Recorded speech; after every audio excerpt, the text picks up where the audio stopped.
Salomón fue uno de los reyes más singulares de la historia de la humanidad, reconocido culturalmente por su gran sabiduría y la prosperidad de su reino.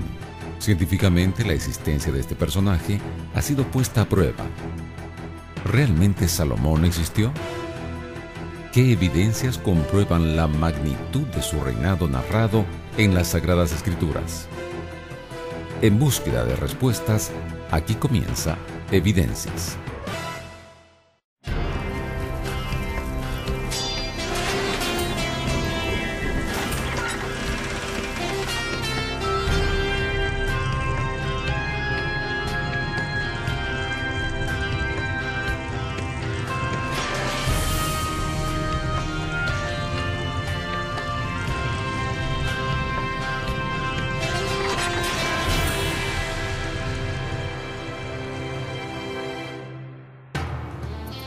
Shlomo o Shlomón proviene de la raíz de Shalom, hombre de paz, el cual fue el hijo del rey David.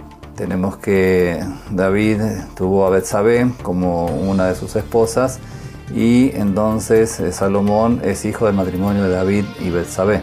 Es cierto que este matrimonio de David con Betsabé fue algo así como un escándalo en la corte, pero de todas maneras Dios perdonó a David, perdonó a Betsabé, a pesar de las circunstancias tan trágicas que tuvieron que vivir por culpa de ese pecado. Y de alguna forma la manifestación del perdón de Dios se da en el hecho de que Salomón, hijo de David y Betsabé, ocuparía después, dentro de los diferentes candidatos que había para ocupar el trono, Salomón fue el elegido de Dios. David fue conocido como un gran estadista y un hombre de guerra, un estratega quien pudo conquistar reinos y hacer las paces con algunos de los fieros enemigos de Israel.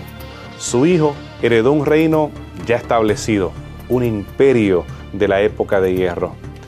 Sin embargo, Salomón no se enfrascó en las guerras que tuvo su padre.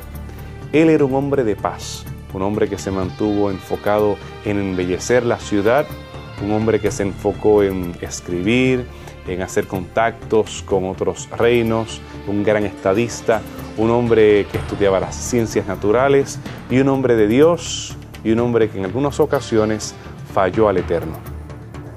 Según lo que nos cuenta la palabra de Dios, Salomón heredó del padre, por supuesto, mucho de su sabiduría. Se conoce a Salomón como el sabio Salomón, pero tenemos que ver que David fue poeta, fue arquitecto también, fue músico, fue guerrero.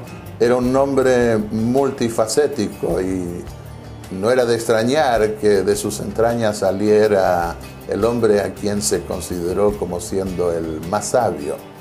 Él adquiere sabiduría después de un encuentro personal que tiene con Dios en Gabaón a través de una visión, cuando él, una vez sentado en el trono de Israel, siente que gobernar a ese pueblo iba a ser una situación para él difícil, estresante.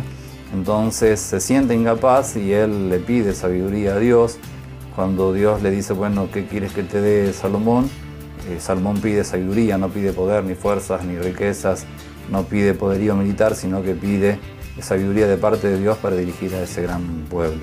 Y entonces Dios se complació por este pedido, porque vio que este hombre joven era muy realista y Dios le dio la bendición para que sea un buen gobernante, prometió acompañarlo para ser un buen gobernante y además lo prosperó en otros aspectos de la vida, ¿no? Económicamente y en muchos otros aspectos. Y bueno, cuando fue viejo, dice la Escritura que las diferentes esposas que tuvo torcieron su corazón y lo apartaron de Dios. Pero el libro de Eclesiastés atestiga de su arrepentimiento y él cuenta allí cómo esos años dedicados a esa vida apartada de Dios fueron años de vanidad. Justamente la palabra vanidad caracteriza a ese libro, donde él de alguna forma frente al pueblo da testimonio de su arrepentimiento y de su nueva entrega a Dios. Así que nos queda a Salomón como uno de los grandes reyes de la historia de Israel, conocido como uno de los reyes más sabios, más pacíficos y más prósperos del tiempo de Israel. Las Escrituras presentan a Salomón como un rey muy sabio y gobernante de un reinado muy próspero. Pero, ¿existe alguna evidencia que compruebe la historicidad y la magnitud de su reinado? Hay evidencias arqueológicas, por supuesto que en primer lugar las evidencias históricas o las informaciones históricas las tenemos en las Sagradas Escrituras. El reinado de Salomón está registrado en el primer libro de los Reyes de Israel. En lo que respecta a las evidencias exteriores, hoy en día hay cierta discusión con respecto de que si se puede comprobar o no ese gran reinado extraordinario de Salomón que la Escritura menciona. Podemos nosotros entender el vacío de poder que hay en Palestina, en Siro-Palestina, durante la época de hierro. Es un vacío de poder dejado por los grandes imperios que anteriormente habían luchado por controlar esa parte del mundo, ese puente que unía África, Asia y Europa. Pero estos reinos colapsaron, estos grandes imperios que durante la época de bronce habían florecido, ya para la época de bronce tardío comienzan a colapsar uno tras otro, por diferentes razones: hambrunas, terremotos, invasiones. Los hititas colapsan, Egipto también, los mitani, asirios y babilonios ya no tienen el poder de antes, y ahora solamente en la época de hierro tenemos al reino de Israel teniendo control de estas vastas áreas que antes le pertenecían a otros. Aparte de esa evidencia que llamaríamos circunstancial, no tenemos inscripciones mayores en los anales de estos grandes reyes haciendo referencia a Salomón. Solamente tenemos la evidencia arquitectónica de algunos de los legados que él dejó en Megiddo, en Hatzor, en Geser, algunas de las entradas salomónicas, establos también de las caballerizas de Salomón. Esos testigos mudos, evidencia arquitectónica de la obra que hizo Salomón, eso es lo único que tenemos hasta nuestros días. En Primera de Reyes 9:19, que aparece también en Segunda Crónicas 8:6, y en otros pasajes más, nos hablan de los establos de Salomón. Y se descubrieron, por ejemplo, excavando la ciudad de Megiddo entre 1925 y 1939, un cuarto estrato de tierra, porque hay capas de tierra, una cuarta capa en donde se considera que perteneció a la época del rey Salomón. Y allí se descubrieron 2 establos capaces de albergar 450 caballos. Si ese establo fue levantado, o esos establos que se encontraron fueron levantados por Salomón o por algún rey posterior o por algún otro personaje, no es cuestión tanto de discutirlo. Hay un hecho claro: existían establos de la naturaleza como nos habla la Biblia en relación con Salomón. Dice la Biblia que Salomón explotaba minas de cobre, y él explotó en la zona de Sion-Geber, en la zona de Edom, el sur, cerca del Golfo de Acaba. Y es interesante que en el 2008, hace muy poquito, también otra expedición arqueológica informa, el doctor Tomás Levy informa de que hizo un estudio y descubrió en ese lugar donde anteriormente ya una expedición norteamericana hace muchos años había investigado, descubrió los elementos que prueban de que allí había minas de cobre. Y eso, los estudios que realizó con herramientas modernas, especializadas, determinaron que se trataba de minas que fueron explotadas en la época del rey Salomón, es decir, en el siglo X a.C. Salomón fue un rey que se destacó entre los reyes e imperios de su época. Pero ¿cuáles fueron los grandes hechos de este monarca?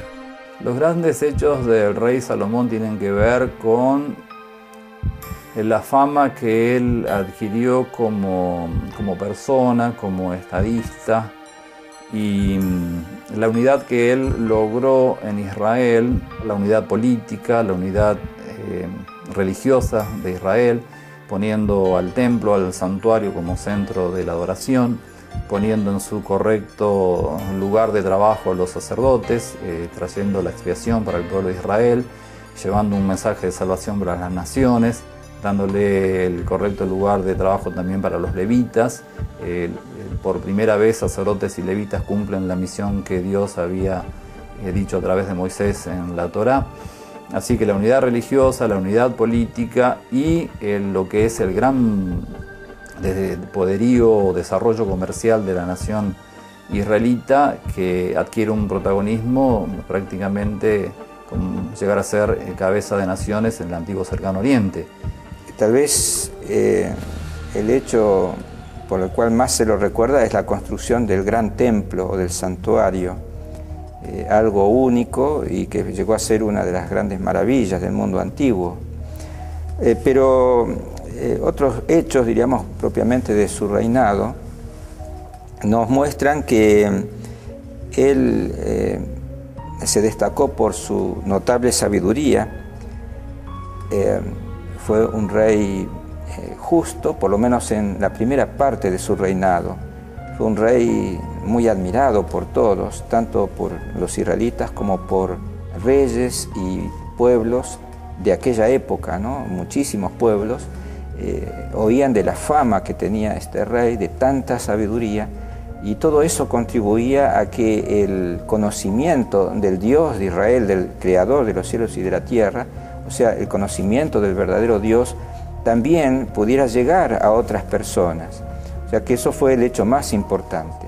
De hecho, tenemos el testimonio en la escritura de la reina de Saba, que viene del sur a escuchar de la sabiduría de Salomón y a ver la magnificencia de su reino y de todo su poderío.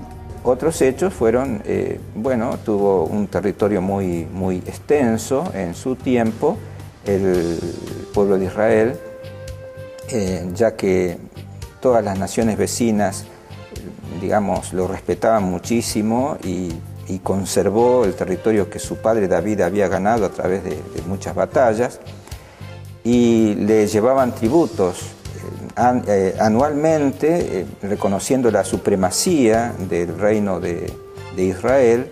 Esto fue un asunto positivo, pero al mismo tiempo negativo, ¿no? Porque un poquito la riqueza material eclipsó el testimonio espiritual que primordialmente Dios quería que diese el rey Salomón a todos los visitantes que llegaban a Jerusalén.